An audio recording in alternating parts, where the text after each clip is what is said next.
এবার ফিলিস্তিনিদের পক্ষে দাঁড়িয়েছে ইতালির বন্দর শ্রমিকরা। হুঁশিয়ারি বার্তা দিয়েছে ইসরায়েলকে, এতে বিপদের মুখে পড়তে পারে ইসরায়েলের অর্থনৈতিক অবস্থা।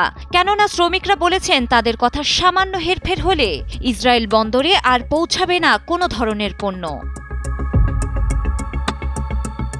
ইউরোপের সব বন্দর কার্যক্রম বন্ধ করে দেওয়ার হুমকি দিয়েছে ইতালির বন্দর শ্রমিকরা। একই সঙ্গে তারা ঘোষণা দিয়েছে ইসরায়েলের উদ্দেশ্যে পণ্য পাঠানো বন্ধ করে দেবে তারা। শ্রমিকরা দাবি করেছে গাজার উদ্দেশ্যে যাওয়া মানবিক সহায়তার ফ্লোটিলার সঙ্গে যোগাযোগ বিচ্ছিন্ন হলে এমনটি করবে তারা। মঙ্গলবার ইতালির বৃহৎ বাণিজ্যিক বন্দর থেকে এই হুঁশিয়ারি দিয়েছে ইউনিয়ন সিন্ডিকেল ডি বেস ইউএসবি।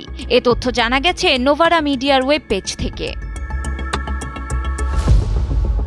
বন্দর শ্রমিক নেতারা বলেন, যদি নৌকা ও সহকর্মীদের সঙ্গে তারা ২০ মিনিটের জন্য যোগাযোগ হারায় তাহলে সমগ্র ইউরোপ বন্ধ করে দেবে শ্রমিকরা। এছাড়া হুঁশিয়ারি দেওয়া হয়েছে গাজায় খাদ্য ও ওষুধ বহনকারী জাহাজ নিরাপদে গন্তব্যে পৌঁছাতে হবে, নইলে তারা আন্দোলনে নামবেন।